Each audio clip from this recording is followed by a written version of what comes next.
어제 말씀 나눈 거 잠깐 복습해 보실까요? 이 세상에서 가장 쉬운 것은 세상에서 가장 쉬운 것은 전도다. 그 다음에 주님은 막판 몇 분 전에 역전하신다고요? 인저리 타임에. 그러니까 지금까지 신앙생활 해오시면서 그 마음에 많은 그 고통과 걱정과 근심과 시험 있잖아요. 주님 그거 다 보고 계신단 말이죠. 보고 계신 줄 믿습니다.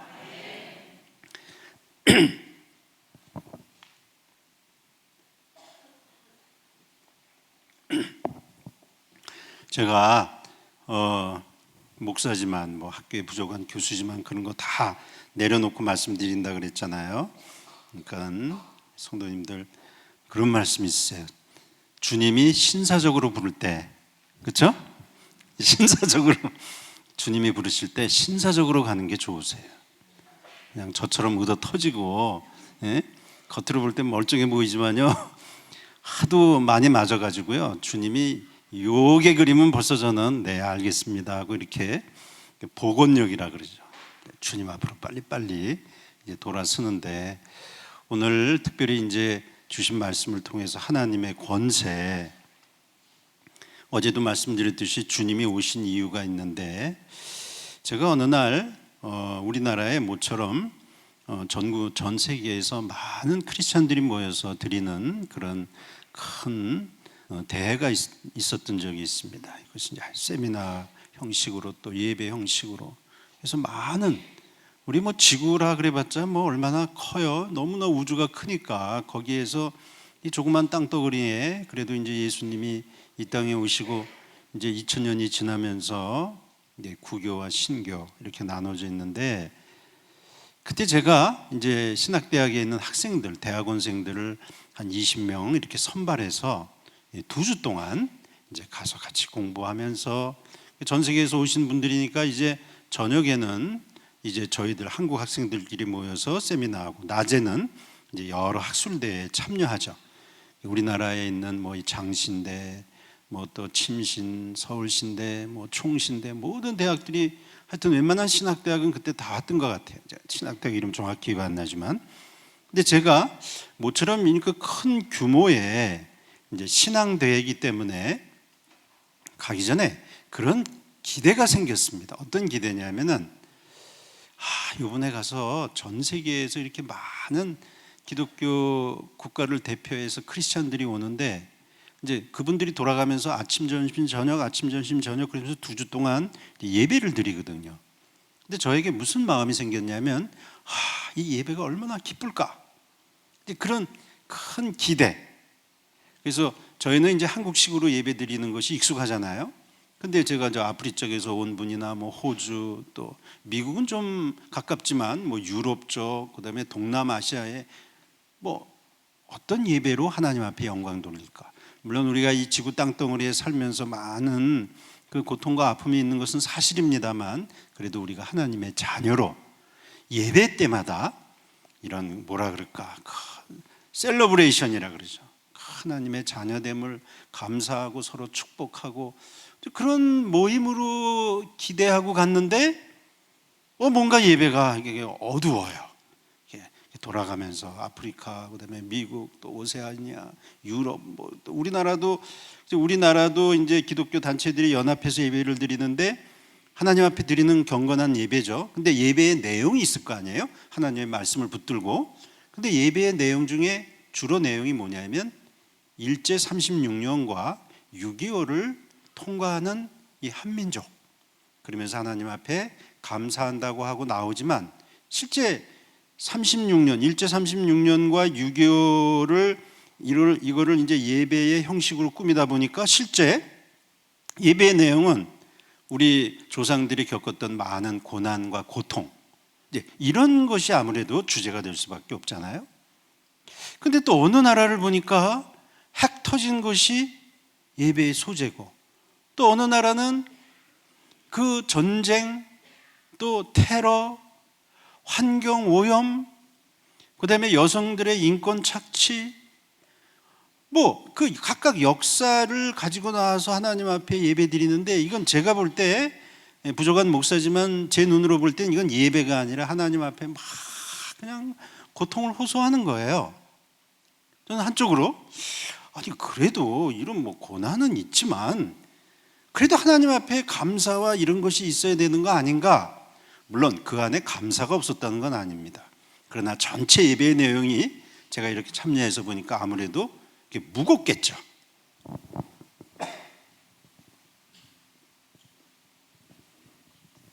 그래가지고 제가 이제 기도하면서 이제 2주 거의 끝날 때가 됐습니다. 하나님 앞에 계속 기도하는 거예요. 주님, 맞습니다. 우리가 이 땅에 살면서 이런 고난이 있는 거 사실이지만 그래도 우리가 좀 더 기쁨을 가지고 살아가야 되는 거 아닙니까?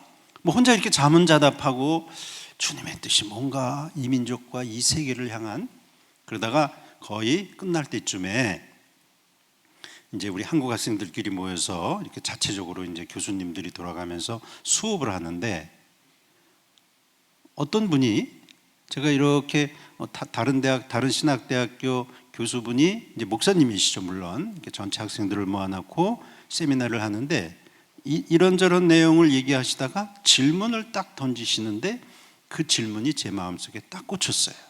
그 질문이 뭐였냐면, 여러분들 몸의 중심이 어딥니까? 이런 질문이었어요. 그러니까 저는 2주 내내 뭐 이런저런 고민하다가 그 교수님이 강의하시는 것을 듣다가 몸의 중심이 어딥니까? 하는 그 소리를 들으면서 이 질문이 무슨 뜻일까? 그러면서 이제 물어보세요, 학생들한테. 대답이 이제 이런저런 대답이 나오죠. 우리 성도님들은 몸의 중심 그러면 뭐 본인이 제일 중요하게 생각하시는 부분이겠죠. 머리가 될 수도 있고 심장이 될 수도 있고 허리가 될 수도 있고, 여기서 몸의 중심은 균형추를 맞춰가지고 중심을 잡으라는 그런 뜻보다는 자기가 가장 소중하게 여기는 부위가 어디냐 이거죠. 그러다가 이분이 뭐 이런저런 대답 좋습니다만 제가 생각하기에는 몸의 중심이 이겁니다라고 말씀하시는데, 제가 2주 동안 고민하던 게 딱 해결이 됐어요. 하나님은 어떤 문제를 놓고 기도하면은 그 기도를 이런저런 방법으로 말씀을 하시는데, 몸의 중심은 물론 성도님들이 가지고 계신 고명하신 뜻도 있으시지만 제가 생각하는 몸의 중심은 어딘가? 그 교수님이 하신 말씀이었는데, 몸의 중심은 아픈 곳입니다. 그러더라고요. 아픈 곳. 말이 맞거든요. 우리 성도님들 새끼 손톱에 이 바늘에 한번 찔렸다고 보세요. 가시에. 그러면 이 가시가 빼야지고 이렇게 거기에 이제 이렇게 상처가 덧나가지고 쓰라리고 그러면요, 그게 날 때까지 온 몸이 그 상처를 향해서 같이 소리를 칩니다. 가시 하나 정도가 그런데 몸에 병을 얻었다고 생각해 보세요. 가족 가운데 어떤 분이 아프다고 생각해 보세요. 이게 몸이라는 게 그런 거거든요. 그전에는 어떤 부분이 중요한지 잘 몰라요. 그런데 어떤 부분이 아프면 그 아픈 부위를 놓고 머리부터 발끝까지 그 부위가 날 때까지 온 정신을 집중하고 그것이 치료될 때까지 깨어 있게 될 수밖에 없는. 제가 질문을 주님 앞에 뭘 드렸냐면, 왜 예배가 이렇게 기쁜 예배가 되지 못할까 하다가 그 질문을 목사님이 하시는 말씀을 들으면서 제가 고민했던 게 풀렸어요. 그러면서 갑자기 성경이 구약서부터 신약까지 쫙 펼쳐지면서 그 질문이 이렇게 바뀌었어요. 하나님은 인간을 지으시고 천지를 창조하시고 지금까지 어디에 계셨을까? 바로 이거예요. 근데 그거를 간단하게 정리하면 하나님은 우리가 아파하는 곳에 항상 계셨어요. 아담과 하와가 죄를 짓고요, 그들이 숨어 있었잖아요. 괴로워하고 있잖아요. 하나님이 당신이 만드신 이 피조물이 반역하는 것, 하나님이 만드신 피조물 가운데 반역한 게 누가 있습니까? 인간만이 하나님께 반역을 했거든요. 근데 그 숨어있는 아담과 하와에게 찾아오셔서 뭐 몇 가지 질문하셨지만 결국은 가죽옷을 입히시고, 저들이 에덴 동산에서 이 인간의 죄가요 얼마나 무서운지요. 얘네들이, 죄송합니다, 얘네들이라 그랬어, 우리 자신이죠. 이 아담과 하와가 선악을 알게 하는 나무의 실과는 따먹지 말라 그러고 따먹었으면 이게 죄가 두려워가지고 숨어 있어야 되잖아요. 그런데 성경에 보면요, 저들이 손을 뻗어서 생명나무까지 건드리려고 그래요. 이게 인간입니다. 하나님 앞에 범죄했으면 그거 가지고 숨어서 하나님 다시는 안 그러겠습니다 이래도 될까 말까인데, 에덴 동산에서 쫓겨난 결정적인 이유가 생명나무도 손대려고 그래요. 그래서 쫓겨나는 겁니다. 그럼에도 불구하고 하나님은 이 인간들을 버리지 아니하시고 노아를 통해서 또 구원하시고 400년 동안의 애굽의 종살이가 되어서 저들이 울부짖으면서 하나님 앞에 고통을 호소할 때 하나님은 모세를 통해서 저들을 이끌어내시잖아요. 2000년 전에 예수님이 오셔서 어디에 계셨죠? 인간적인 생각 같으면요, 하나님의 아들이 오셔서 예루살렘 성에 들어가시든지 로마로 가셔서 세계의 왕으로 추앙 받으셔야 되는 거 아닙니까, 하나님이? 근데 이분은 어디에 다니셨냔 말이죠. 아들을 잃은 여인, 세상에서 취급도 안 하는 여인들, 취급도 안 하는 장사치들, 죄인들, 다 너희들 죄 때문이라고 하는 병자들, 주님이 다니신 곳을 보시면요, 그 아픔의 한가운데 있는 그런 이들을 찾아서 다니셨어요. 그럼 제가 지금 저와 여러분에게 동시에 묻습니다. 지금 주님 어디에 계시겠냐고요? 성도님들이 아파하는 그곳에 계세요. 할렐루야. 하나님은요 절대 우리를 버리지 아니하시거든요. 이게 성경에서 일관적으로 얘기하는, 지금까지도 하나님은 지금 어디 계시는가? 괴로워하고 애통해하고 상처받은 것 때문에 하나님 앞에, 그쵸, 막 울부짖고 하는 그곳에 주님 지금 계시니까 저희들은 그 아픔과 괴로움과 고통과 호소하고 싶은 것을, 그거를 뭘로 바꾸냐 되냐면은 기도와 찬양으로 바꾸면 하나님께서 그것을 반드시 역전해 주실 줄 믿습니다. 우리 CCM 찬양 가운데요, 반드시 역전하리라 그런 찬양이 있어요. 하나님 역전하세요. 세상은 너희들 기도 안 돼, 너희들 계획하는 거 안 돼, 네가 크리스찬이야 뭐 이러면서 저희들 세상은 손가락질하지만 하나님은 내가 가장 힘들어하고 괴로워하고 아파하는 그곳에 여전히 나와 함께 계시며 버리지 아니하시고 우리를 끝까지 지켜주시는 분이신 줄 믿습니다. 그런데요, 우리가 이런 믿음의 세상을 살아가는데요, 실제 보면요, 오늘 하나님의 권세가 어떻게 역전이 되는지 말씀으로 제가 일일이 성도님들 말씀 안 채셔도 됩니다. 필요하신 분은 성경에 기록하셔도 돼요. 누가복음 4장에 보면 이 세상을 창조하신 하나님이 모든 권세를 다 가지신 것 같은데요, 누가복음 4장 6절에 보면은 이 누가복음 4장의 내용의 앞부분은 예수님이 이제 시험 받으신, 공생의 기간 중에 시험 받으신 내용이 나오는데요, 마귀가 예수님을 세 가지로 시험을 하는데, 첫 번째는 돌이 명하여 떡이 되게 하라. 그리고 두 번째 시험의 내용이 뭐냐면 예수님을 이끌고 올라가서 순식간에 천하만국을 보이면서 마귀가 뭐라 그러냐면 이 모든 권위와 그 영광을 내가 네게 주리라. 이게 마귀가요, 예수님께 자기 이 세상의 모든 영광을 예수님께 주겠다 그러면서 이상한 소리를 하는데, 이 세상의 모든 권위와 영광은 내게 넘겨준 것이다. 마귀가 이래요.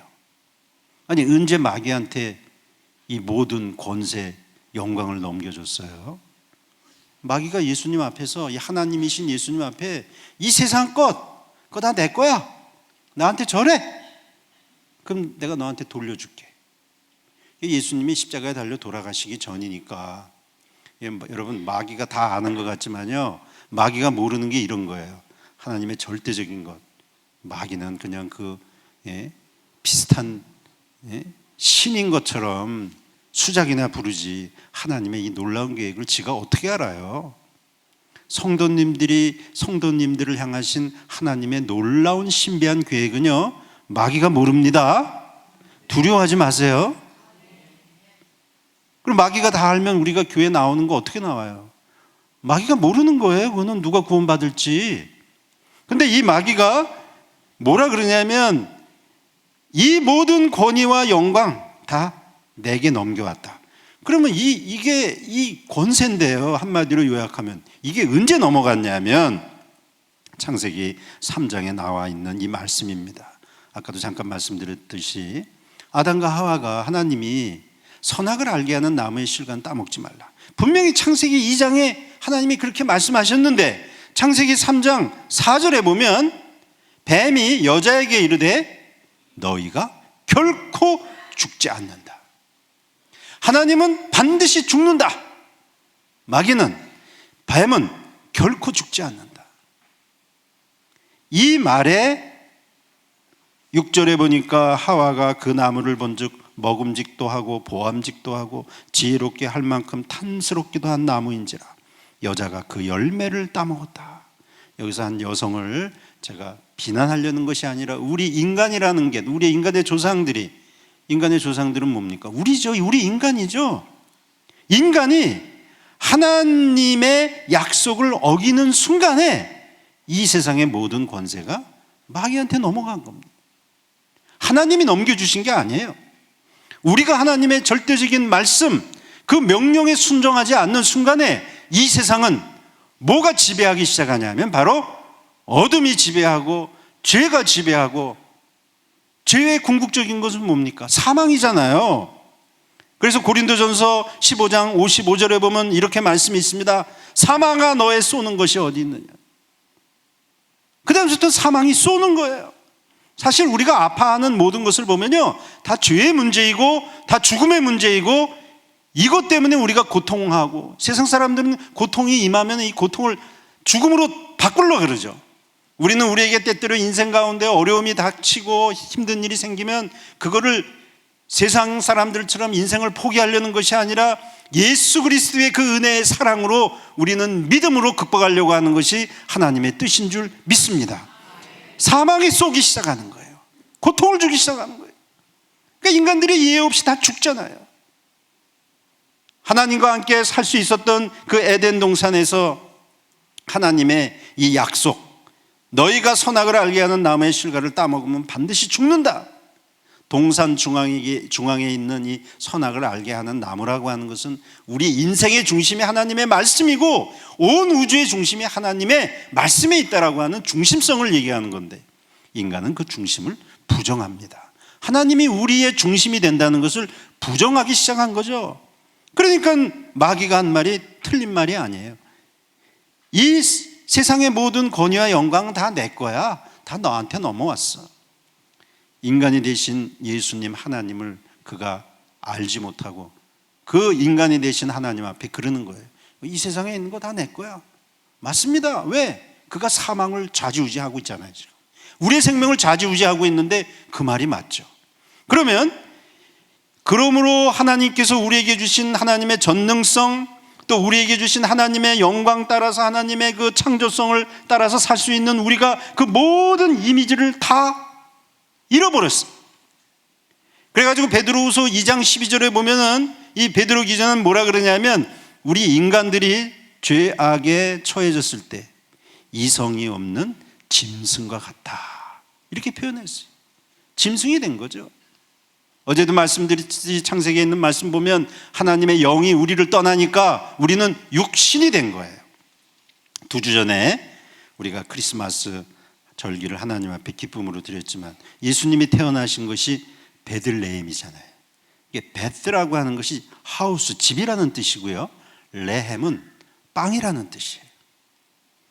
예수님의 어머니 성모 마리아가 이제 예수님을 낳고 아이를 어디다, 그 어린 아기 예수님을 어디다 둘 데 없어서 마을 구유에다가 이렇게 올려놨다라는 것이 성경에 나오는데요. 한번 잘 보세요.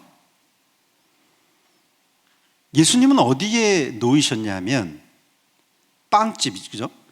베스가 하우스, 집이고 레헴은 빵이라고 하는데, 그러면 베들레헴은 빵집이에요. 빵집 안에 어디에 놓이셨냐면 말구유. 그러니까 말구유는 뭐예요? 말밥통이거든요. 그럼 말구유가 뭐 이렇게 지나가다가 어디 전시해 놓은 그런 뭐 인테리어처럼 깨끗한 그런 거겠냐고요. 거기에 그냥 먹다 남은 그 짐승이 먹다 남은 찌꺼기들, 거기 한쪽에 구더기가 껴있고 파리는 날아다니고 그런 냄새 나는 곳에 예수님이 놓인 거예요. 그러면 예수님은 이 세상에 누구를 위해서 오셨는가? 베드로후서에 있는 말씀처럼 짐승과 같은 우리를 위한 양식이 되기 위해서 오신 것인 줄 믿습니다. 우리가 주님을 먹지 않고서는, 그래서 주님은 뭐라 그러세요? 요한복음에 나는 하늘로부터 내려온 산떡이다. 나는 영원히 목마르지 않는 물이다. 우리가 이 땅에 살아갈 수 있는 유일한 희망은 이 세상에 있는 맛난 음식, 어떤 재물, 우리의 경험이 아니라, 그런 것 때때로 필요합니다. 더 중요한 것은 이 세상의 짐승과 같은 나를 위해서, 나에게 생명의 양식이 되기 위해서 말밥통에 놓이신 주님, 나 같은 짐승을 위해서 생명의 양식이 되어주셔서 나로 하여금 새로운 피조물이 되게 하시는 주님, 그분만이 나에게 참된 소망과 희망이 되실 줄 믿습니다. 고백하시는 성도님들이 되시기를 축원합니다. 이렇게 하나님께서 복 주시는데, 그러면 이스라엘 백성들은요, 하늘로부터 떨어지는 만나를 몇 년을 먹었냐면요, 40년 먹었잖아요. 근데 인간들 보세요. 우리 같은 인간들이죠. 민수기서에 보면은요, 민수기서 11장 6절에 보면 40년 동안 하나님이 만나를 먹여주시는데 불평불만을 해요. 뭐라 그러냐면, 이 음식 먹어도 정력이 없다, 힘이 없다. 그러다가요, 민수기 21장 5절에 보면 뭐라 그러냐면, 이 하찮은 음식, 아니 하나님이 40년 동안 하늘로부터 만나를 주시는데 뭐라 그러냐면요, 하찮은 음식이라 그래요. 성도님들, 지금 믿음 생활 열심히 하시면서 하나님께서 여러분의 생명을 보존하시고 육체를 보존하시고 여러분들을 구원하시기 위해서 날마다 영적으로 여러분들을 권면하시는데, 여러분들이 살아가시는 삶을 이런 하찮은 것, 이런 지겨운 것, 큰일 납니다. 이스라엘 백성들이 왜 이렇게 방탕하고 하나님의 나라에 못 가는 이유가 뭐였게요? 이렇게 그냥 헤매는 이유가 뭔 게요? 하나님이 그렇게 매일매일 먹여주시는데도 감사가 없어요. 제가 예전에 팔당 쪽에서 목회할 때요, 그 목회하는 뒷동네가 어마어마한 밤산이었어요. 그래가지고 어느 날 제가 이렇게 이 교회에 있는데 그 교회 다니던 청소년 애들이, 그때 전도사였는데, 전도사님 우리 밤 따라가요 그러는 거예요. 제가 또 강원도 철원 사람이니까 밤 그러면 굉장히 좋아하거든요. 밤이 어디 있는데, 뒷동산이 밤산이래요. 제가 그러죠. 아니 남의 산에 밤을 어떻게 따냐 그랬더니 학생들이 하는 말이, 아니에요, 이 마을에 사는 사람들은 그냥 먹게 허락해 줬어요. 그래? 그러니 어떻게 밤 따라간다는데 가장 큰 뭐예요, 포대를 준비하고 갔더니요, 와 진짜요, 밤나무가요 수백 그루가 있어요. 가니까 뭐 널린 게 밤이잖아요. 근데 제가 처음에 이 밤산에 밤을 보면서 나오는 말이 뭐냐면, 와 밤이다 그러면서 이제 밤을 주워 담기 시작하는데요, 제가 이제 어떻게 변하는지 보세요. 처음엔 밤이에요. 주인이 얼마나 고마운지. 근데 밤 천지니까 조금 10분쯤 줬다가 그 안에 담긴 밤을 다 쏟아내요. 왜? 잘생긴 밤, 못생긴 밤, 썩은 밤, 온전한 밤을. 왜? 다 밤인데 뭐. 그러니까 밤을 다 쏟아내고 이제 고르기 시작해요. 이렇게 골라가지고, 그리고 나서는 이제 이 큰 포대를 들고 이제 반쯤 담으니까 한 10kg 될 거 아니에요. 이제 무겁기 시작해요. 그러니까 이제 슬슬 불평을 하기 시작해요. 아이씨, 이게 무거워. 처음에는 와 밤이다. 이제는요 밤을 줍지도 않아요. 발로 툭툭 치고 다녀요. 에이 이거 썩었네, 못생겼네, 요거나 주술까? 그러다가요 밤 주스면서 다니다가요 밤나무 가지에 걸려서 쓰러졌어요. 뒤에 걸려가지고. 근데 제 입에서 무슨 말이 나왔는지 알아요? 이 주인은 산도 관리를 못하네? 제가 교회 들어온 다음에 가만히 제가 한 모습을 보면서 야, 이게 인간이구나. 처음에는 밤이다, 감사하다, 고맙다 그러놓고 그 다음에 밤을 가지고 불평하기 시작하고 심지어는 밤을 준 주인한테 손가락질하는 거예요. 밤나무 삶도 제대로 관리 못해가지고 쓰러지게 한다고. 이 성경에 나타나는 하나님의 권세를 잃어버린 인간들의 모습을 보면요, 뭐 저의 모습하고 똑같아요. 뭐 40년 동안 만나를 먹여주시는데도요 불평불만이에요. 처음엔 물이 없다, 물 주세요. 물 줬더니 그 다음에는 우리가 애굽에 있을 때는 그래도 불가마 옆에서 고깃국도 먹고 부추도 먹고 그때는 힘도 좀 생겼는데 이게 뭐라 그러냐면 하찮은 음식이잖아요. 40년 동안 하나님이 먹여주셨는데 민수기서 21장 5절에 보면요 하찮은 음식이래요. 사랑하는 성도 여러분, 하나님이 지금까지 이끌어 오신 그 놀라운 사랑 기억하시고요, 섰다 하면 넘어집니다. 경각해야 됩니다. 회개해야 됩니다. 하나님 앞에 우리 하루하루를 인도해 주신 하나님의 그 달고 오면 말씀과 섭리가 이 사랑하는 안산강림교회 통해서 우리 목사님 통해서 귀한 교우님들 통해서 하나님이 얼마나 섬세하게 지금 이끌고 계시는지 2020년 새해에는 하나님의 권세만 의지하고 하나님의 권세를 가장 높이 인정하는 성도님들이 되시기를 축원합니다. 이거 회복해야 됩니다. 이거 회복해야 돼요. 성경에 있는 말씀을 보면은 예수님께서 이 마귀가 자기에게 모든 권세가 넘어왔다 그리고 그 이유를 지금 말씀드렸잖아요. 창세기에 인간이 타락하고 그 다음에 이제 타락한 인간들이 가장 세상에서 하는 짓들 보니까 하나님의 말씀을, 그러니까 오죽하면 주님이 우리에게 짐승과 같은 우리들의 먹이가 되기 위해서 오셨겠어요.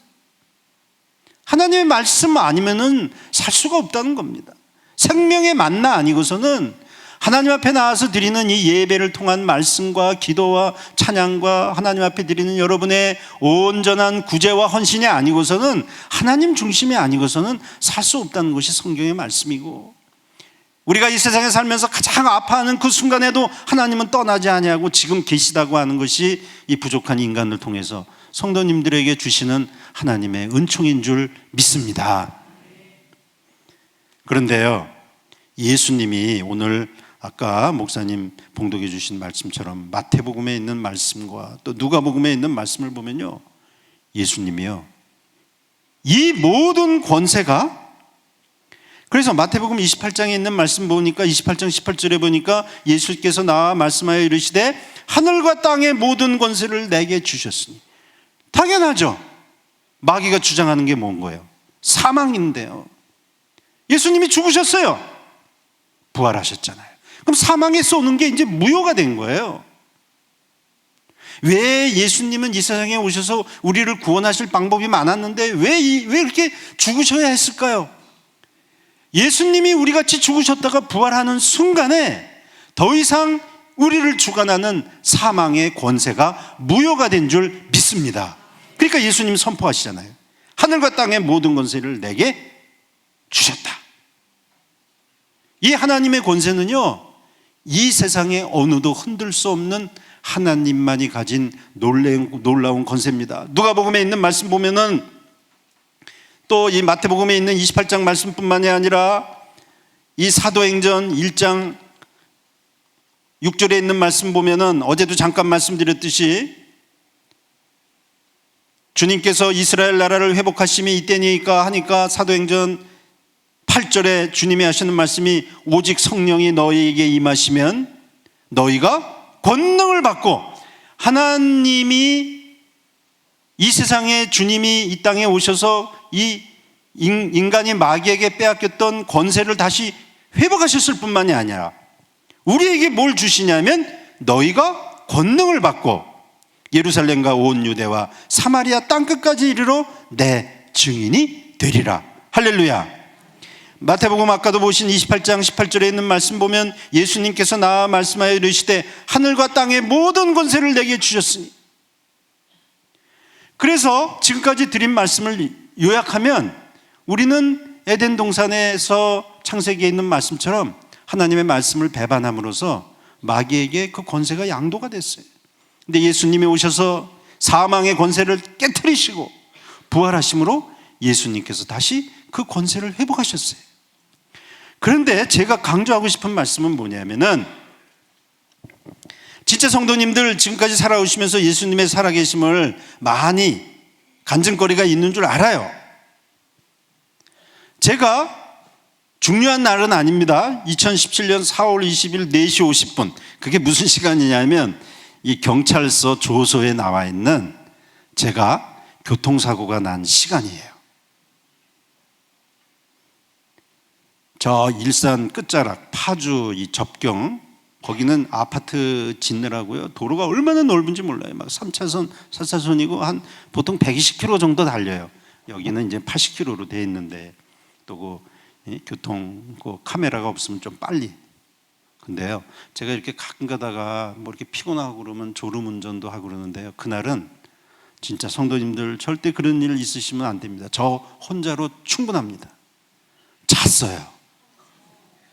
그냥 차를 몰고 가다가 언제 잠이 들었는지도 몰라요. 보통 이제 이렇게 내려가지고 목 뻐근하면 이러고 그러는데, 뭐 지금 지나놓고 보면 이 부족한 인간에게 하나님이 경책하시기 위한 뭐 최후의 수단? 글쎄요, 하나님 계획을 제가 어떻게 알아요? 잤어요. 그리고 뭐 천둥 번개가 치는 소리가 났고, 그 다음에 경찰 선생님들이 이렇게 왔다 갔다 하시는 거 보니까 이제 기절을 한 거죠. 기절했다가 이렇게 이제 제가 깼는데, 깨는 상태가 보니까 막 제가 가쁜 숨을 몰아내고 있는데, 뭐 차가 반이 다 날아갔으니까요. 이게 소렌토가 이게 그래도 좀 튼튼한 차잖아요. 차가 반이 날아갔어요. 차 바퀴 4개는 다 어디로 갔는지 없고, 그래가지고 막 정신이 들어왔다 나갔다 하는데, 이제 어느 분이 여기 있다가는 차가 폭발합니다 그래서 끄집어냈는데, 그분이 천사인지 아니면 제가 스스로 나왔는지 워낙 정신이 없으니까 이 길거리에 나와서 이렇게 보니까 무슨 이게 뭐 헐리우드 무슨 영화 찍는 거예요. 제가 보니까요, 차를 5대를 들이받았어요. 이게 보통 이 TV에 나오는 거 보면 아유, 어떻게 저런 어마어마하고 저런 말도 안 되는 일이 있는가. 어떻게 된 거냐면, 제가 이제 그냥 차가 쌩쌩 달리는 데서 차가 가다가 1차선에서 이제 조르니까 차가 이제 기울었겠죠. 그러다가 한참 가다 보면 그래도 이제 이 공사하느라고 중간중간에 신호등이 있는데, 신호등에 서 있는 차 5대를 그냥 쓸어버린 거예요. 근데 진짜 감사한 것은 저 때문에 어떤 분이 크게 다치셔서 그분의 생명의 위협이거나 많은 고통이 있었으면 제가 이런 말할 자격도 없습니다. 뭐 교통사고 난 게 무슨 자랑거리가 되겠어요? 근데 어떻게 이게 사고가 났는지, 옆에 차를 5대를 차례로 옆으로 긁으면서, 그러니까 차들이 퉁퉁퉁퉁 튕겨져 나가고, 저는 그 충격에 차가 이렇게 부서지면서 맨 나중에는 트럭이 3차선에 있던 트럭이 저한테 튕겨져 가지고 인도로, 그러니까 이게 차가 반이 날아갈 정도의 큰 거였는데, 다행히 하나님 앞에 감사한 거는 그래도 이 치료받으시는 분들이 3주가 넘지 않게끔, 그래도 뭐 자랑 하나도 없습니다. 그래서 이제 제가 이렇게 딱 깨어날 때 어디 갔다 왔는지는 기억이 안 나요. 분명히 이제 기절했다 깼는데, 그런데요, 제가 처음에 저도 모르게 제 배를 봤어요. 너무 이상해서. 그래서 배가 뭐가 어떻게 잘못된 게 아니라, 물론 이제 늑간에 금이 가가지고 한 2달 동안은 몸을 못 뒤집었습니다. 그러니까 굉장히 충격이 컸던 거죠. 근데 저도 모르게 배를 봤어요. 배를 봤는데 너무나 놀라운 일이 일어나는 게, 이게 목사가 이런 얘기 한다는 것 자체가 참 너무 송구스러운데요. 한번 성경 말씀 한번 찾아보실까요? 요한복음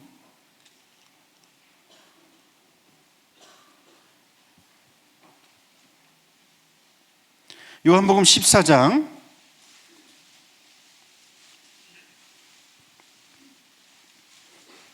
요한복음 14장은 이제 예수님께서 십자가에 달려 돌아가시기 전에 그런 거를 제자들한테 이제 알려주시고, 그 다음에 성령이 우리와 함께 하신다는 것을 이제 알려주시는 내용이 요한복음 14장 25절 이후에 나오는데, 26절에 보면 보혜사 곧 아버지께서 내 이름으로 보내실 성령, 그가 너에게 모든 것을 가르치고 내가 너에게 말한 모든 것을 생각나게 하리라. 평안을 너에게 끼치노니 곧 나의 평안을 너에게 주노라. 내가 너에게 주는 것은 세상이 주는 것과 같지 아니하리라. 너희는 마음에 근심하지도 말고 두려워하지도 말라. 제가요, 부족한 교수로서 이 세상의 평화에 대해서는, 저도 이제 윤리학자니까 저도 뭔가 뭐 해야 되는 게 좀 있지 않아요? 우리가 물론 도덕적으로 양심적으로 온전히 살아야죠. 그런데요, 제가 배를 본 이유가 뭐냐면 제 배 안에 라디오가 켜진 줄 알았어요. 제가 드리는 말씀은 저 유경동 목사는 저런 하나님의 체험을 했구나, 그게 성도님들에게 일반화하려는 게 아닙니다. 이게 길이다, 전 그게 아니고요. 지금 간증하는데, 배를 본 이유가 배가 라디오가 켜진 줄 알았는데 배에서부터 저 깊은 곳에서부터 찬송이 올라오기 시작하는 거예요. 그래서 라디오가 켜진 줄 알았어요. 아니, 내 배 안에 라디오가 켜졌나? 그러면서 하나님을 향한 찬송이 계속 올라오는 거예요. 그러면서 이 요한복음 14장 27절에 있는 말씀처럼 이 세상이 줄 수 없는 평안이 절대적인 하나님의 평안, 주님이 그러셨잖아요. 내가 너에게 주는 것은 세상이 주는 것과 같지 않다. 할렐루야. 성도님들, 저 힘드시게 사는 줄 알아요. 우리 인간이니까 다 가정마다 사업마다 여러분 개인의 육신에 이런저런 일이 있어요. 근데 부족한 저 같은 인간을 통해서 하나님이 말씀하시고자 하는 것은, 어떻게 해서든지 우리에게 약속하신 보혜사 성령이 우리에게 계시고, 이분이 우리를 인도하시는 방법은 세상이 주는 것으로 인도하시는 게 아니다라는 것을 저에게 다시 한번 가르쳐 주시는 거예요. 그러면서 찬양이 있잖아요. 내 영혼의 극히 깊은 데서 맑은 가락이 울려나네. 그러면서 그 다음에 뭐죠? 평화로다 하늘에서 내려오네. 야, 어떻게 이 찬송을 기록한 분은 누굴까? 제가 목사지만 이 찬송을 작곡한 분을 한번 봤어요. 그랬더니 어느 침례교 목사님이 감리교 부흥회에 참여했다가 이 체험을 하고 그거를 노트에다가 이렇게 가사를 적은 거를, 그 기숙사에서 떨어뜨린 거를 감리교 목사님이 주워가지고 그걸 가지고 작곡한 것이 바로 그 찬양이에요. 영혼의 깊은 곳에 맑은 가락이 울려나는데 하늘에서는 평안이. 자, 그 당시에 저의 상황은요, 죽은 몸과 다름없거든요. 어떻게 깬 거예요? 제가 깨달은 건 뭐냐면, 우리가 이 땅의 육신을 가지고 살아가면서 어떤 때는 죽은 몸과 마찬가지죠. 호흡은 붙어 있지만 생명이라는 게 뭐예요? 생명은 죽음과 같이 붙어 있잖아요. 우리는 언젠가 죽습니다. 근데 중요한 건, 우리 믿는 크리스찬들은 어떤 상황에서도 성령이 내게 함께 계심을 믿고, 주님이 약속하신 이 생명의 권세가 나와 함께 있음을 믿고, 어떤 상황에 있든지 내 안에서 생명의 가락이 울려나는 찬양을 붙들 때 이 세상이 줄 수 없는 평안으로 성도님들을 반드시 이끄실 줄 믿습니다. 겉은 죽어가는 것 같아요. 겉모습은 실패한 것 같아요. 겉모습은 일이 꼬인 것 같아요. 안 되는 것 같아요. 그런데 주님이 주시는 평안은 이 세상이 줄 수 없는 거예요. 제가 진짜 부족한 고백을 얘기하는데, 물론 그 전에 하나님이 이런저런 성령 체험도 하게 하시고 또 많은 은사도 주셨지만, 뒤늦게 철이 들면서 하나님이 저를 이렇게 내팽개치셨다가 다시 저를 깨치게 하시는 거 보니까 성경에 있는 말씀대로예요. 내가 그동안 의지하려고 했던 게 무엇인가? 알량한 지식? 하나님 앞에 이렇게까지 고백하게 하시더라고요. 내 지식과 경험과 그 얼마 없는 조그만 물질과 친족과 명예와 권세와 생명과 그 모든 것이 다 없어진다 할지라도 하나님 한 분이면 만족합니다. 이걸 고백하게 하시더라고요. 어제 제가 말씀드렸잖아요. 하나님의 사랑은 전폭적인 거거든요. 우리가 더할 수도 없고 뺄 수도 없어요. 죽을 수밖에 없는 우리를 위해서 주님이 이 땅에 오셔서 그 모진 고난을 당하시고 십자가에 달려 죽으시고, 그리고 우리에게 약속하신 성령을 약속하셨고 이 권세를 우리에게 주시겠다고 확증하시고, 예수님의 제자들이 아까 사도행전에 있는 말씀도 보니까 예수님의 제자들이 쭉 사도행전 1장에 보면 모이잖아요. 그들이 모였을 때 예수님께 여쭈어 이르되 주께서 이스라엘 나라를 회복하심이 이때니까. 주님이 뭐라 그러십니까? 때와 시기는 아버지께서 자기의 권한에 두셨으니 너희가 알 바 아니요. 그거 신경 안 써도 돼. 제가 깨달은 것은요, 제가 감히 말씀드리면 하나님의 놀라운 권세를 체험하기 싶으시죠? 그러면요, 요 말씀대로 하면 돼요. 때와 시기는 주님께 맡기고 성령이 임하시면 증인이 되는 삶을 사는 거예요. 할렐루야. 하나님이 권세를 지금 쓰시겠다고 우리에게 지금 약속을 이미 사인을 보내셨어요. 세상의 권세 다 나한테 있어 이제. 그러면 이 권세를 너희들에게 줄 테니까 가서 잘 먹고 잘 살아라. 주님 그런 말씀 안 하셨어요. 그렇다고 우리를 내팽개치지도 않으신다 그러셨어요. 끝까지 같이 있는데, 그럼 먼저 우리를 구원하신 목적이 있으시잖아요. 그리고 주님은 당신이 회복하신 권세를 지금 쓰시려고 준비되셨잖아요. 그럼 언제 쓰시겠냐고요? 우리가 주의 말씀을 증거할 때. 이거는 목사님들만 하시는 것도 아니고요, 전도사님들만 하시는 게 아니에요. 주님이 우리를 구원하신 거를 누구든지 그냥 전하면 되는 거예요. 할렐루야. 그러면요, 어제도 간증드렸지만, 복음을 전하려고 딱 마음 먹는 순간에 주님이 상대편의 마음문을 딱 열어놓고 필요한 대로. 제가 우리 담임 목사님 통해서는 전도 훈련 많이 하시겠죠. 근데 제가 이제 이렇게 2년 전에 반쯤 죽었다가 살아난 다음에 이 전도 훈련하는 거를 제가 목사인데도 불구하고 스스로 이제 태워간 게 있어요.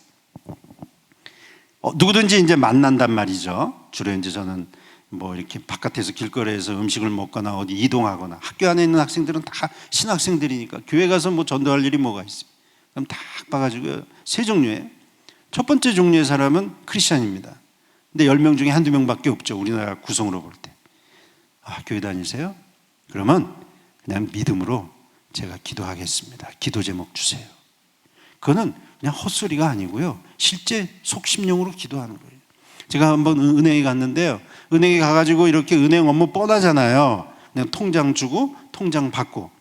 근데 저는 하나님이 이제 한번 때리신 다음에 매 순간순간마다 이 영혼 구원, 베드로전서 1장 9절, 믿음의 결국은 영혼 구원이다. 우리가 이 땅에 믿음 생활하는 그 최종 목표는 우리 영혼 구원, 너와 내 집이 구원을 받으리라. 나가서 증인되는 게 하나님이 우리에게 주신 최후의 목표잖아요. 할렐루야. 그거 지금 상기시키셔야 돼요. 늘 상기하시겠지만. 근데 이제 이렇게 보니까 제가 이제 이렇게 통장 주고받으면서 제 목적은 기도 제목을 나누는 거잖아요. 딱 보니까 명찰이 한나라는 이름이에요. 그래서 한나라는 이름이 교회 이름이네요. 그랬더니 네, 그렇습니다. 자, 한마디 오고 갔죠? 그 다음에 제가 뭐라 그랬냐면 기도 제목 주세요. 그 자리에서 눈물을 펑펑 쏟아요. 아니, 제가 무슨 감동 있는 말을 한 게 아니거든요. 그러니까 하나님이 지금 이 부족한 저를 통해서 뭘 계획하시나 가만히 보면 믿는 크리스천들에게는 하나님의 살아계심을 굳건히 믿음에서 흔들리지 않도록 하나님이 저를 쓰시는 거예요. 택시를 타고 가는데 어서 여기 가는데 15분밖에 안 되잖아요. 그러면 이제 제가 이렇게 제 속으로 혼자 이제 수작건다는 표현을 쓰는데, 이렇게 딱 봐요. 택시 이분이 어디 교회 다니는 흔적이 있나 없나. 성도님들도 좀 하시라는 거예요. 그럼 대부분 교회 다니는 사람이 있으면 십자가나 그런 거 있는데, 이제 그런 거 없으면은 일단 교회 안 다니시는 분이죠. 그러면 슬쩍 이제 인사를 해요. 기사 선생님, 오늘 날씨가 좋습니다. 그러면 이제 이분 입에서 이제 많은 경우 중에 이제 하나는 오늘 날씨가 좋아서 감사합니다. 그럼 이제 힌트가 생겼어요. 감사합니다라는 말은 아무 입에서 나오는 말이 아니거든요. 그럼 제가 미리 짐작하고 이렇게 얘기해요. 제가 보니까 중고등학교 때 교회 다니셨을 것 같은데요. 예, 딱 맞아요. 제가 고등학교 때 교회 다니다가 그 후로 못 다닙니다. 그러면서 감정이 쏟아지기 시작해요. 그러면서 손을 딱 까보이는데 자기가 칼을 거서 죽었다가 아침에 깨보니까 피가 멈춰서 자살을 시도했다가 하나님이 살려주셔서 지금 이 택시 운전을 하면서 감사하며 살아가고 있습니다. 그럼 택시 운전하면서 또 얼마나 힘들어요. 강력하게 이제 그래서 막 택시 타고 가다가 서로 기도하고 기도 제목 나누고 그래요. 자, 믿는 크리스찬들에게는 이게 가능해요. 근데 많은 분들이 낙심자라 그랬잖아요. 낙심자도 마찬가지입니다. 자, 믿는 크리스찬들에게는 중보기도. 낙심자분들을 만나게 되면은요, 많은 분들이 뭐 가정과 교회와 이런 사회에서 하면서 마음이 실족한 거예요. 이런 분들한테는 어떻게 하냐면 따뜻한 용기와 격려의 말을 해주셔야 돼요. 그러니까 매 순간순간 우리가 만나는 사람이 전도의 대상이 될 수 있는 거예요. 낙심자분들에게도 이렇게 이제 마음의 중심을 딱 잡고 있다가 뭐 이러는 거죠. 톡 말을 던졌는데 목소리가 어떤 분은 기사분이 이제 택시 타고 가다가 기사분이 목소리가 좋으면 이제 일부러 이래요. 아, 이 목소리가 보니까 우리 제가 다니는 교회 완전히 그 테너 목소리네요. 이제 일부러 그러는 거예요. 그럼 그분이 교회 다녔던 분이라면은 대꾸를 하실 거 아니에요. 그거를 기점으로 해가지고 어떻게 해서든지 잃어버렸던 신앙을 회복할 수 있도록. 그래서 저는 처음에 전도가 무슨 굉장히 목사지만은 주로 성도님들을 훈련시키는 것만 했지, 제가 그렇게 주님 앞에 한번 얻어맞은 다음에 돌아와서 제가 매 순간순간에 진짜 하나님이 세상의 한 영혼을 구원하시기 위해서 우리를 사랑하신 것을 다시 생각하니까 가만히 있을 수가 없는 거예요. 제일 힘든 부분이 이제 불신자들이잖아요. 불신자들은요, 영적으로 이렇게 대해보시면 벌써 마음의 문을 탁 닫고 있어요. 그럼 불신자들한테는 어떻게 하시냐면요, 어떻게 해서든지 내가 크리스찬의 향기를 피우셔야 돼요. 예를 들어서 어느 식당에 가서 7,000원짜리 먹었는데 나올 때 이러는 거예요. 1,000원짜리 하나 더 주면서, 제가 먹었던 음식 중에 조선시대 이후 최고의 음식이었습니다. 저는 그래요. 그래서 서대문 근처에는요, 막 조선시대 이후, 고려시대 이후, 예? 강북에서. 그러면요, 이 불신자분들이요, 그런 말 한마디에 어떤 때는 이제 세차장에 가잖아요. 세차장에 가면은 차가 지저분해가지고 세차장에 가면 교회에서 이렇게 준 김밥 그런 거 있어요. 김밥을 딱 내놓으면서, 교회 힘드시죠? 다니시기. 저 교회 못 다닙니다. 그래도 매 순간순간 하나님 살아계신 줄 믿고 기도하세요. 그러면서 김밥 하나 딱 주면은 그 다음에 가면 절대 잊어버리지 않고, 제가 갈 때만 그러면서 조금씩 하나님에 대한, 어디 음식점 하다가 좀 짜다고 뭐라 그러지 마세요. 싱겁다고 뭐라 그러지 마세요. 자, 제가 먹어본 음식 중에 따라봐야 하시죠. 제가 먹어본 음식 중에 조선시대 최고의 된장국이었습니다. 제가요, 어디 집회 갔다가 친구 목사님 교회에서 집회하는데, 낮에 저쪽 이제 이 남한 저쪽 그 강남 쪽에서 저쪽 있죠, 그 장신대 있는 쪽이니까 천호동 좀 아래쪽인데, 점심을 저쪽 가까운 데 가서 이렇게 민물 고기 잘하는데 붕어 찜을 먹재요. 그래서 붕어 좋아하냐고. 저 강원도 철원 사람이라서 좋다고. 그랬더니 전화를 하더라고요, 이분이. 여기 권사님, 여기 목사님하고 가는데 붕어찜 부탁합니다. 갔더니요, 네 권사님이 두 분이, 난 보통 식당에 가면은 그냥 안녕하세요 그러는데 권사님 네 분이 바깥에 나와서 이렇게 서 계시더라고요. 목사님이 오시니까 90도 깍두기 인사를 하시는 거예요. 그래서 속으로, 아니 뭐 이렇게 목사님이라고 이 정도까지. 근데 그게 아주 진심이에요. 그래서 잘 계셨냐고 그러면서 이제 가서 이제 붕어찜 시키는데 앞에 뭐 이제 김치도 오고 뭐 이렇게 뭐 반찬도 나오고 계속 그러잖아요. 그럴 때마다 이 여자 권사님이 뭐라 그러냐면, 이 세상에서 이 목사님이 최고예요 그러는 거예요. 그게 맞죠. 제가 또 사랑하는 친구 목사님 맞아요. 우리 이 목사님이요, 세계에서 최고예요. 근데 그것도 한두 마디면 좋은데 막 깍두기 가져오면서 최고라 그러고 뭐 멸치 가져오면서 최고라고 그러니까 은근히 부화가 나더라고요. 나도 좀 웬만큼 하는 목사인데 뭐 최고래요. 뭐 저는 거들떠 보지도 않아요.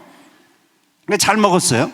먹고 나서 이제 숭늉 가지고 들어오는데 또 그냥 막 거품을 흘릴 정도가 되시면서 이 목사님이 세계에서 최고라는 거예요. 그래서 제가 하도 궁금했어요. 은혜를 받으신 분 아니에요, 이분이 언젠가. 그래서 제가 권사님, 우리 목사님 교회 다니시죠? 그랬더니 이분이 뭐라 그러냐면 나 이 목사님 어느 교회 다니시는지도 모른대요. 예? 아니 같은 교회 아니었어요? 같은 교회 아니에요. 세계에서 최고 목사님이래요. 그래요? 그 다음에 제가 궁금한 게 그러면 어느 집회 때 권사님이시니까 어느 집회 때 은혜 받으셨어요? 어느 말씀에 은혜 받으셔요? 그랬더니 저 설교 들어본 적 한 번도 없어요 그러는 거예요. 이상하다. 그러면서 그럼 권사님 신경질 나게 왜 이분이 세계 최고라 그러세요? 이 권사님 하시는 말씀이 저한테 아주 평생 이 레슨이 된 거예요. 뭐라 그러냐면요, 왜 제가 이 목사님을 세계 최고의 목사님이라 그러는 줄 아세요?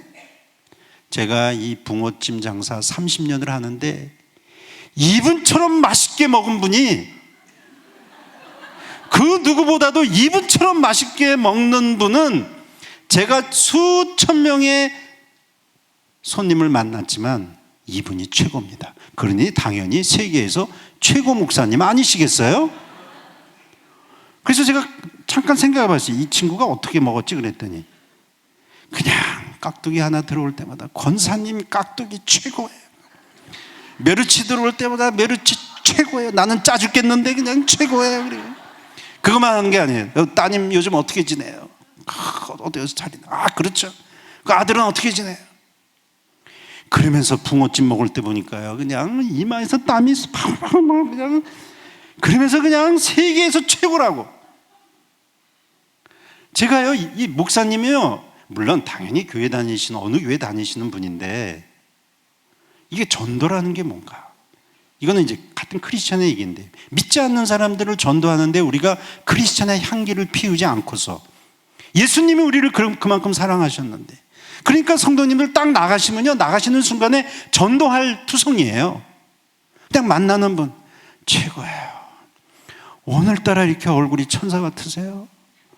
저는 학교에도 천사가 어마어마하게 많아요. 그냥 만나는 이마다 조선시대 이후 최고의 음식을 만드는 분들이고 뭐 하나 이렇게 조그만 거 해도 근데 제가 그게 사탕발림이 아니에요.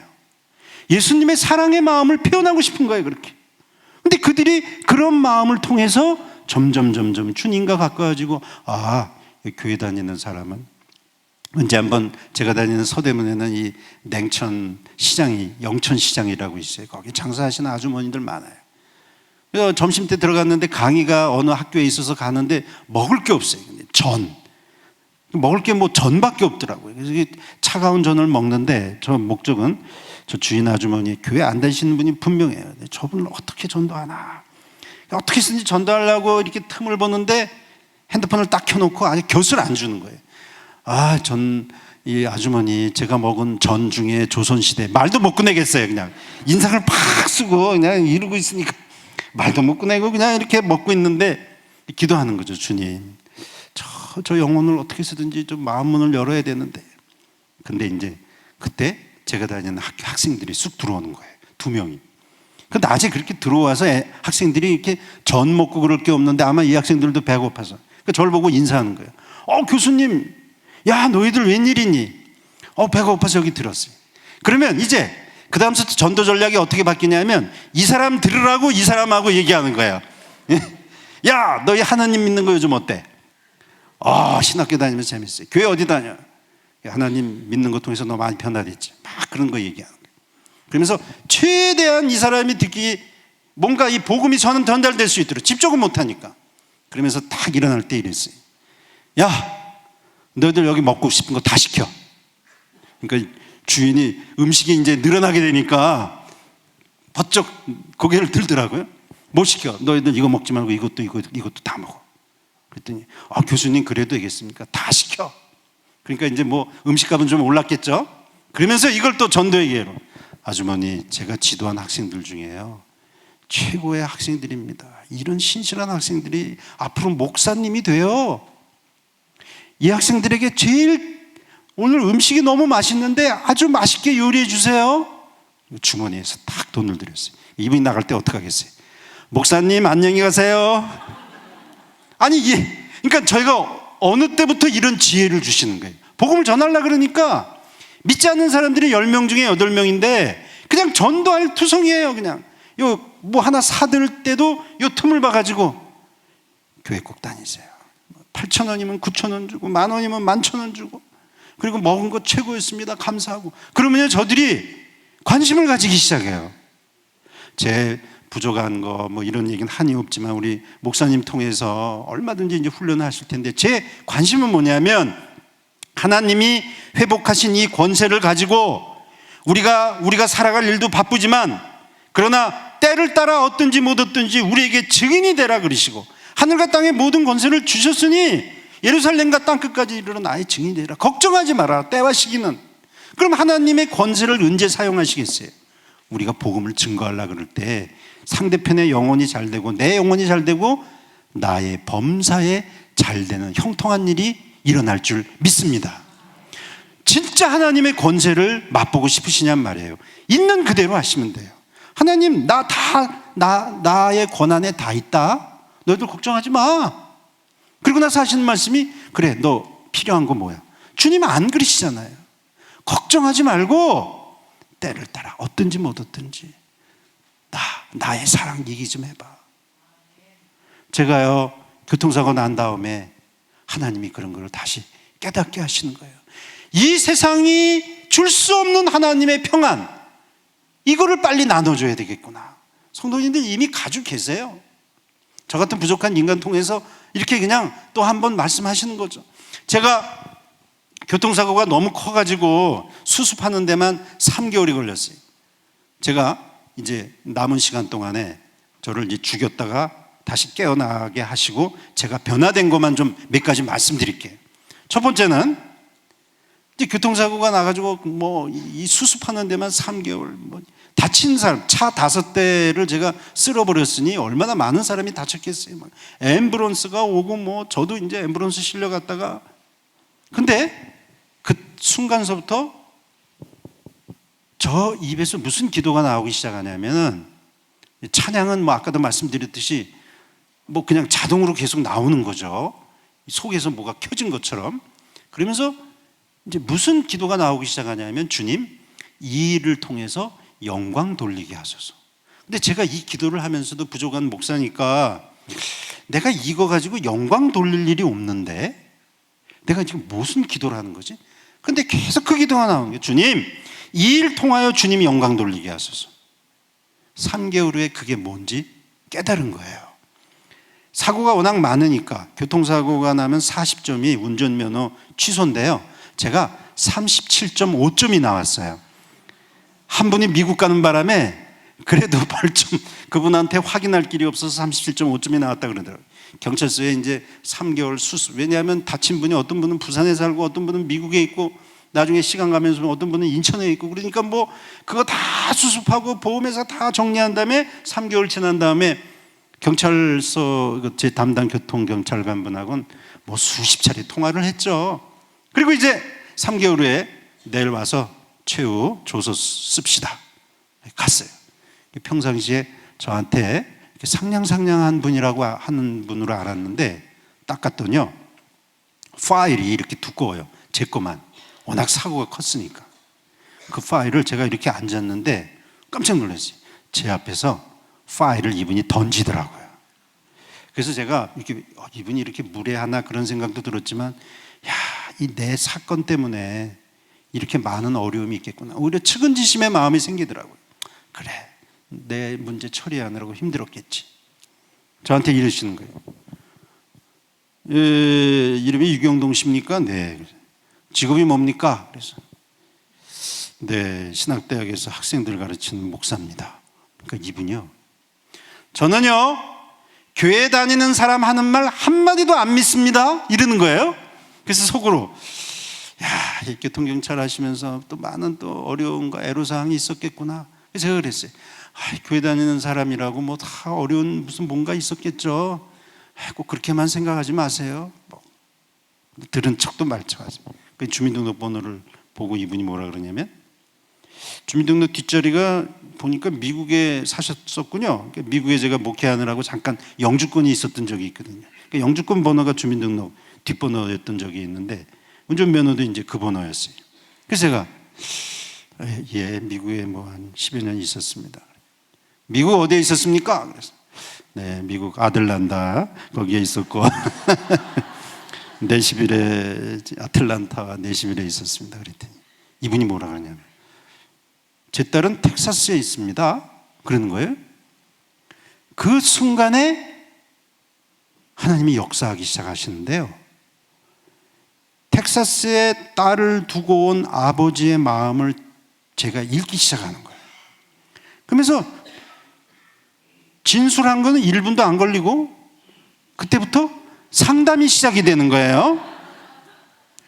그래가지고 텍사스에 있는 딸에 대해서 어느 대학에, 텍사스 대학이군요. 거기서 뭐 전공합니까? 뭐 힘들고 어려울 때는 가까운 이민교회 꼭 보내시면 됩니다. 막 이러면서, 그러더니 딸을 상담해 줬더니 한국에 있는 아들을 또 상담해 달래요. 그래서 아들의 이름이 뭡니까? 그래서 뭐 또 신앙에 대한 얘기하고, 그랬더니 또 부부 상담을 해달래요. 그래서 사모님은 지금 어떤 상황입니까? 그러면서 이제 이분이 이제 60이 다 되신 분인데 이제 은퇴 이제 얼마 안 남았으니까. 그러면서 제가 완전히 교회 다니는 사람 하는 말 한마디도 안 믿는다는 사람이 1시간 사이에 마음이 쫙 열렸어요. 그랬더니 옆에 있는 경찰관 분이 껴들어서 이러시더라고요. 선생님은 조사받으러 오신 겁니까? 상담해 주러 오신 겁니까? 그랬더니요, 이 제 담당 교통경찰관 분이 뭐라 그러냐면, 가만히 있어. 지금 목사님이 말씀하시잖아. 제가 3개월 동안 하나님 이 일을 통하여 영광 받아주세요, 기도를 하면서도 그 기도줄은 그거였거든요. 근데 아무리 내가 이성적으로 판단해도 다 내가 잘못한 거고 내 과실이고 나 때문에 그렇게 크게 다치지 않은 것만도 감사한 건데, 뭐 그게 하나님께 영광 돌리는 것 같지는 않고 잘한 게 없으니까요. 근데 도대체 영광 돌린다는 게 뭔가? 하나님 앞에 우리가 영광 돌린다는 것은 우리에게 위탁하신 영혼을 구하는 일, 생명을 구하는 일이구나. 그런 상황 속에서도 하나님은 당신의 이름이 증거되기를 원하시더라고요. 아니, 지금 100% 과실인 사람이 그 상황에서 하나님을 어떻게 증거를 해요? 잘못했습니다. 뭐 그러고 끝나는 거 아니에요. 근데 그 틈새를 하나님이 비집고 들어가서 그 마음을 열어놓고, 그래서 제가 그분하고 헤어질 때는요, 성부, 성자, 성령만 뺐지 거의 축도예요. 앞으로 우리 선생님 하시는 모든 일이 다 형통하고, 미국에 있는 딸이다, 우리 사모님이나 우리 한국에 있는 아들이 하는 일이 다 형통하게 될 줄 제가 믿습니다. 이분이 아멘만 안 했지 이미 크리스찬이 됐어요. 그 후로는 주님이 또 책임져 주시겠죠. 사랑하는 성도 여러분, 제가 진짜 어디 갔다 왔는지 모르지만 이렇게 깨나 보니까 세상이 바뀌고 제 안에서 그냥 찬양이 돌아가고 하나님이 하늘에 살아계신 것과 그 평안을 주시는데, 그 다음서도 바뀐 것이 뭐냐? 어떻게 해서든지 한 영혼을 위해서 사랑하고 그 일을 위해서 오신 주님을 어떻게 해서든지 전해야 되겠구나. 하나님이 성도님들에게 그 일을 맡겨주신 줄 믿습니다. 권세를 보시게 될 거예요. 이건 분명한 겁니다. 놀라운 기적을 보시게 될 거예요. 누구든지 상관없어요. 복음을 전하는 거예요. 예수님 믿으세요. 이 세상에 너무나 이제 이단들도 많고 그러니까 이게 복음을 전하는 것 자체가 지금 막 알레르기를 일으키는 세상인 줄 알아요. 그러나 주님 앞에 기도하고 이렇게 하시다 보면 어느 순간에 어떤 영혼을 위해서 기도하게 하시고 말을 건너게 하시고 하나님이 다 하시더라고요. 그러니 부족한 제가 세상에서 제일 쉬운 게 전도다. 제가 하는 게 아니거든요. 제가 변화된 것 중에 하나가 부족한 인간이요. 이 목사라는 말 하기도 부끄럽습니다. 그냥 학교에 있다 보니까 그냥 학생들만 지도하면 되는 줄 알았는데 그게 아니더라고요. 하나님이 진짜 우리에게 모든 권능까지 주시겠다고 하는데 그거를 언제 사용할 것인가? 하나님은 당신의 권세를 지금 쓰시려고 딱 준비되어 있는데 우리가 우리의 문제만 집중하지 말고 하나님이 우리에게 부탁하신 일, 그거를 새해서부터 하나님의 권세 하나님이 이런 권세가 있구나만 하지 말고 하나님의 권세를 사용하시는 성도님들이 되시기를 축원합니다. 사용하세요. 뭐든지 땅에서 매면 하늘에서도 매일 것이요 땅에서 풀면 하늘에서 풀리리라. 할렐루야. 제 말이 아니잖아요. 주님이 다 약속하신 거잖아요. 세상에 줄 수 없는 평안을. 두 번째 제가 바뀐 것 중에 하나가 어제도 말씀드렸지만 어떤 상황에서도 감사하는 겁니다. 성령이 우리에게 임하시면 성령이 하시는 말씀대로 해야 되는데 성령이 우리에게 하시는 말씀이 뭐예요? 감사죠. 어느 상황에서도 축복입니다. 제가요 교통사고 난 후유증이 있더라고요. 겉은 멀쩡한데 이게 워낙 큰, 저는 분명히 졸고 교통사고가 났는데 몸이 이 교통사고에 어마어마한 반응을 일으키기 시작하는데요. 처음에 두 중가 차를 못 탔어요. 차를 타려고 그러는데 다리가 안 올라가는 거예요. 그만 타자 막 다리를 치면서 차를 타는 거를요 몸이 거부하더라고요. 이게 잠잔 가운데서도 그러니 이게 지각이 있는 가운데서 교통사고 났으면 더 그러겠죠. 어떤 때는요 차를 이렇게 가다가 제가 이제 버스 타고 가다 보면은 어떤 때 버스길이 이렇게 가까이 붙을 때가 있잖아요. 근데 저 혼자 일어나가지고 선생님 차 좀 천천히 몰아주세요. 근데 아무도 신경 안 써요. 그러니까 이게 그러니까 외상 증후군이 있는 거예요. 지금 그래도 2년 지나서 조금 난데 그래도 조심해야지. 또 사고가 난 거예요. 제가 교통사고 난 지 몇 개월 지난 다음에 이게 몸이 굳어가지고요.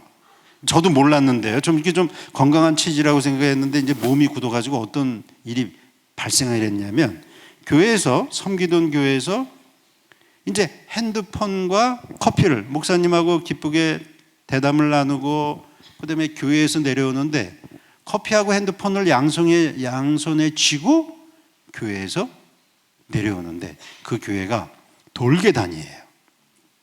근데 보통 사람이 보행하다가 이렇게 다리가 약간 스치기도 하잖아요. 그럼 뭐 그냥 이렇게 똑바로 직립보행하면 되는데 다리가 살짝 스쳤는데 다리를 못 푼 거예요. 이게 지금 돌이에요. 돌계단. 그러니까 이 정도 될 거예요. 저 아래가 5계단인데 핸드폰하고 커피를 들고요 그대로 앞으로 이걸로 떨어졌어요. 그래가지고 또 죽는 줄 알았어요. 그냥 뭐 손을 쓸 수가 없어요. 이러고 그냥 뭐 그대로 쓴 채로 얼굴로 그냥 쓰러졌으니 뭐 이 얼굴이 어떻게 됐겠어요? 뭐 난리가 났죠. 근데 제가 지금 그 말씀 드리는 게 아니고 제가 뻥 나가 떨어지고 다행히 이제 기절은 하지 않았는데 나가 떨어지자마자 입에서 기도가 또 나오는 거예요. 이게 유경동이 할 수 있는 기도가 아니에요. 하나님이 어떻게 우리 크리스찬을 인도하시는지, 어떤 상황에 어떤 일이 겹치더라도 어떻게 해야 되는지. 제가 무슨 기도가 나왔을까요?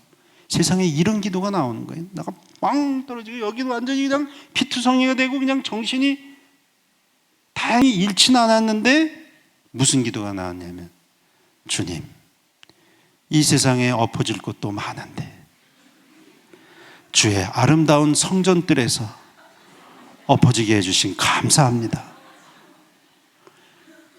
제가 기도하면서도 하나님의 뜻이 뭔가, 아니 그렇게 나가 떨어지고 나서 진짜 기절 안 한 것만도, 근데 주의 아름다운 성전들에서 엎어진 것을 주님 감사합니다. 예? 제가 이 부족한 목사가 이 하나님께서 경책을 하신 다음에 다시 깨어나서 하나님이 저를 어떻게 바꾸시고 있는가를 지금 그냥 간증할 뿐이에요. 세 번째, 예배. 하나님 앞에 예배 드리는 일. 성도님들 앞에 성도님들께 예배 드리는 거 하고 뭐 예배도 많이 드리는데, 제가 예배하고 다른 거 한 가지만 더 말씀드리고 오늘은 정리하겠습니다. 예배가 이 살아있는 하나님은 살아계신 것과 하나님 앞에 나오는 자는 하나님께서 반드시 상 주시는 이심을 믿어야 할지니라, 이게 성경의 약속의 말씀인데, 예배를 저희들이 드리면서 제가 깨달은 것이, 어느 순간에 제가 목사지만 학교에도, 이 학교에서도 채플이 굉장히 예배가 많거든요. 목사니까 지금까지 얼마나 많은, 근데 그 예배에 대한 회개가 나오는 거예요. 그것이 조그만 두세 사람이 모인 예배든, 아니면 1000명이 드리는 학생 예배든, 아니면 교수 몇 명이 드리는 예배든, 가정 예배든, 그 예배에 살아계신 하나님을 생각할 때 내가 그 어느 것보다도 최선을 다해서 애쓰고 참여하고 감사하고 하나님 앞에 끊임없이 나와야 될 것은 바로 예배의 장소구나. 사랑하는 성도님들, 2020년에 진짜 하나님이 권세를 많이 사용해 주실 줄 믿는데, 그 권세의 체험, 하나님의 임재 체험, 예배를 통해서 그 체험을 하시는 성도님들이 되시기를 축원합니다. 목사가 뭐 예배 드리자 그러면 뭐 예배도 많은데, 아니에요. 예배 종류가 문제가 아니에요. 어제도 말씀드렸잖아요. 밥 먹고 뒤돌아서면 배고픈 것처럼 이상한 영적 현상이 일어나는데, 예배 드리고 나서 뒤돌아서면 또 예배 드리고 싶어요. 그래서 이거 내가 왜 그러지? 그러니까 우리 안에 하나님의 영이 강하게 역사하면 역사할수록 하나님은 우리를 끌고 하나님의 말씀이 있는 장소에 데리고 나와서 하나님의 말씀을 접하게 하고 말씀대로 살기를 원하시는 거예요. 그러니까 예배가 살아있는 예배는 당연하고요. 왜냐하면 하나님이 살아계시니까. 성도님들이 이 안산광림교회 이 귀한 장소에서 목사님을 통해서 주시는 이 귀한 말씀, 살아계신 하나님의 말씀이 여러분의 심령과 골수를 찔러 쪼개는 2020년 새 한 해가 되시기를 주님의 이름으로 축원합니다. 제가 미국에서 이제 정리하겠습니다. 미국에서 한번 이 헌금을 드리다가요, 이상한 일이 한번, 제가 교통사고 나서 하나님이 그걸 다시 깨닫게 하시는데, 이 헌금 생활에 대한 거거든요. 보통 이제 죄송합니다, 이런 표현. 담임 목사님께서 헌금 얘기하면 성도님들, 이제 전 그런 차원이 아니에요. 물론 성경에 어디에도요, 헌금을 드려서 구원받고 헌금 안 드려서 구원 못 받고 뭐 그런 말씀은 없습니다. 물론 아나니아와 삽비라처럼 하나님 앞에 온전하지 못해서 그런 징치를 받은 적은 있지만, 제가 지금 그런 말씀 드리는 게 아니라, 우리가 이 땅에 사는 동안 우리가 먹고 마시고 사는 이 모든 것은 다 100% 하나님이 주신 것인 줄 믿습니다. 그거에 대한 감사가 헌금일 뿐이에요. 제가 한번 그 미국에서 이제 이렇게 공부하다가 이제 미국 학비가 워낙 비싸니까요, 생활비가. 근데 이제 교회에서 장학금을 주셨는데 한국 돈으로 하면은 이 100만 원을, 그래도 학교 다니는 학생이니까 이게 이제 달러로 하면은 800불이에요. 근데 장학금을 주시면 이제 애 둘 키우면서 애들 우유값도, 그래서 매달 잔고가 한국 돈으로 하면 10,000원이에요. 10불. 그러니까 아주 이렇게, 그러나 매일매일 감사하면서 이제 사는 거죠. 근데 어느 날 은행에서 경고장이 날라왔어요. 노티스. 근데 은행은 이렇게 자기 수표를 쓰다가 은행에서 이제 제가 은행에 입금된 잔고 그거를 확인해 가서, 제가 어느 마트에 가서 상점에 가서 수표를 쓰면 그 상점에서 은행에다가 이 사람 5만 원 썼으니까 그 5만 원 주세요. 그러면 은행에서 이제 상점에다 보내는 그런 시스템이에요. 한국하고 비슷하죠. 근데 우리는 이제 수표 같은 건 안 쓰고 주로 이제 체크카드 쓰시잖아요. 또 일반 크레딧 카드. 근데 800불 정도가 이제 뻥크가 난 거예요. 근데 지금 매달 잔고가 10,000원 요 정도인데 이 100만 원 정도를 쓸 그런 돈이 없거든요. 근데 은행에서는 우리가 일단 자네 신용을 생각해서 800불을 미리 갚아줬으니까 빨리 며칠 내에 800불을 안 갚으면 그다음엔 은행 통장을 닫아버리겠다. 빨리 돈 내라. 이제 이러는 거예요. 그래가지고 제가 이 돈 사용한 출처를 다 이렇게 수표를 가지고 체크하는데 아무리 봐도 잘못 쓴 게 없는데 부도수표를 발견하게 됐어요. 부도수표가 어디서 났냐면 교회에서 부도수표가 나온 거예요. 어떻게 됐냐면 집사람이 이제 800불에 11조는 80불이잖아요. 근데 착각을 해가지고 그냥 800불을 다 11조로 낸 거예요. 그래가지고 이걸 내가 드리고 싶어서 드린 것도 아니고 목사인데 그래도 애들 먹여 살릴 것도 없잖아요. 우유값도 없는데 이게 80불을 내야 되는데 800불 100만 원을 다 11조로 냈으니까 이거 어떻게 해야 되나. 그래서 집사람하고 대판 싸움이 붙었어요. 아니 80하고 800도 구별 못하냐고. 이 사람은 아니 사람이 뭐 실수도 하지. 아니 실수 나는 건 좋은데 애들 한 달 가면 뭐 먹여 살릴 거냐고 막 그냥 창피하죠. 목사인데. 그래서 안 되겠어요. 에휴 할 수 없다. 하나님 앞에 기도나 하자. 그래서 제가 기도 하나님이 임재하시는 장소는 기억나거든요. 제가 이렇게 무릎 꿇고 하나님 앞에 이렇게 기도했어요.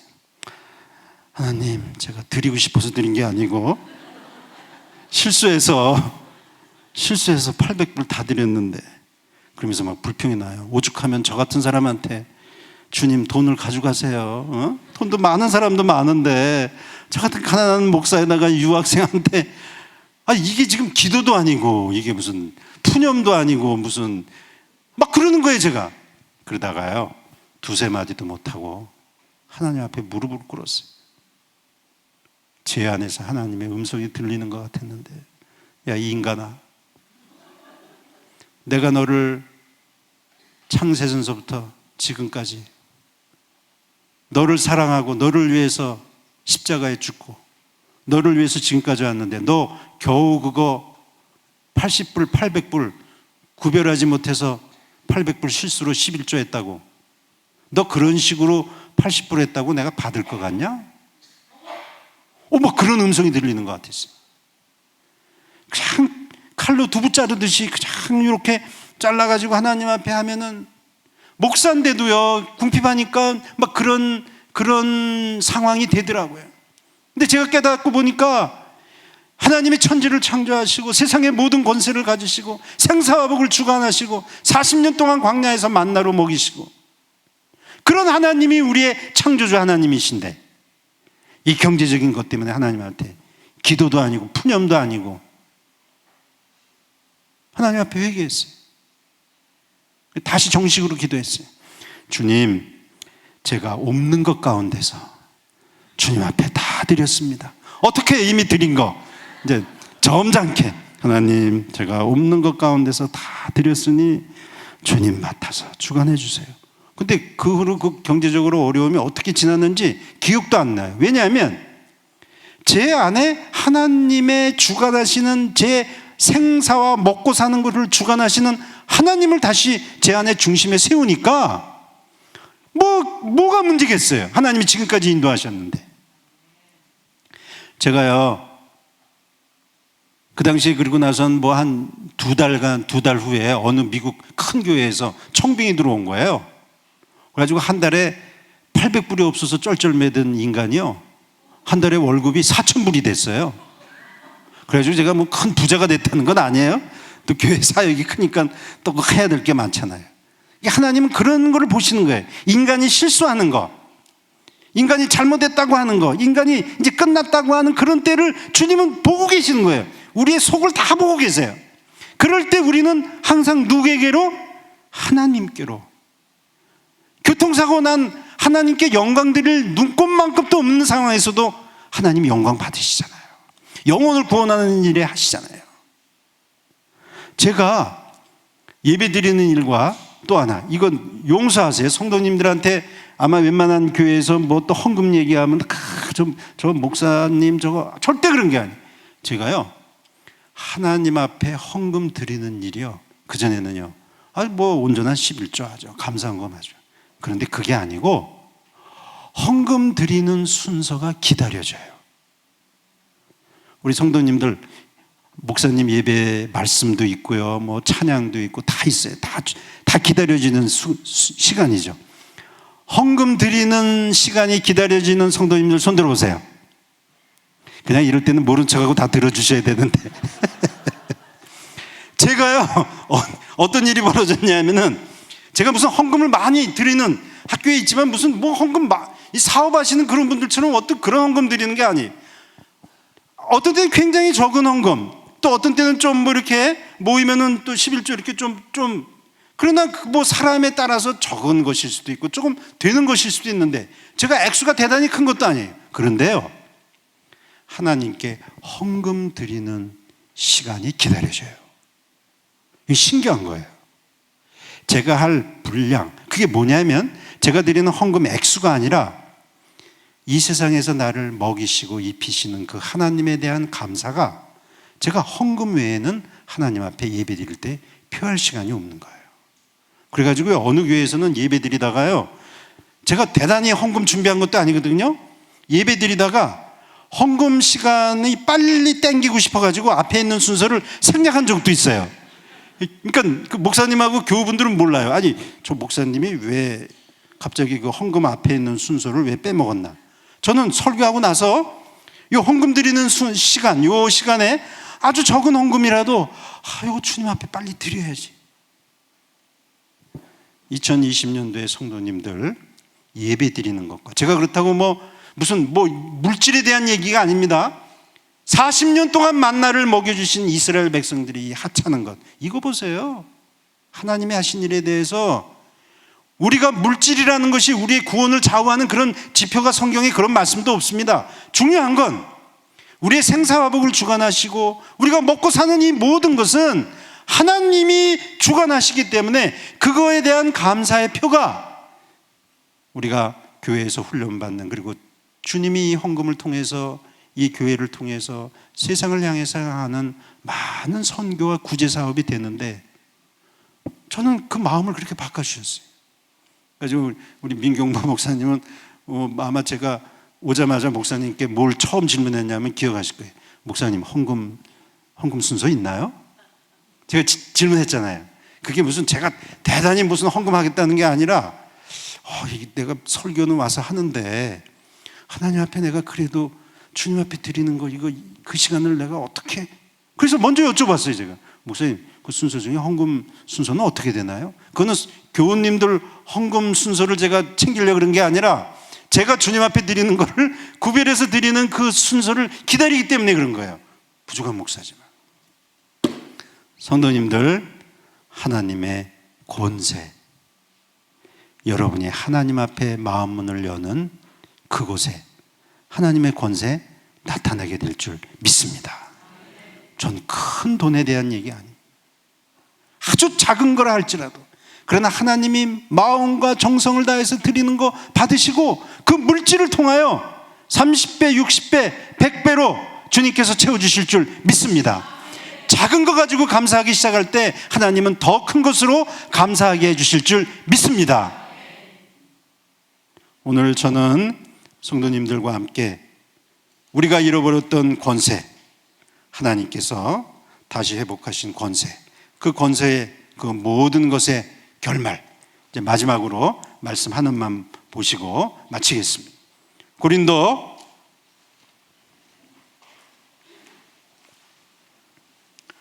후서 11장 말씀만 보고 이제 마치겠습니다. 하나님의 권세를 이분처럼 잘 사용한 분이 없습니다. 바로 사도 바울에 대한 건데요. 사도 바울이 고린도후서 11장에 보면은 자기에 대해서 자랑하는 말이 나와요.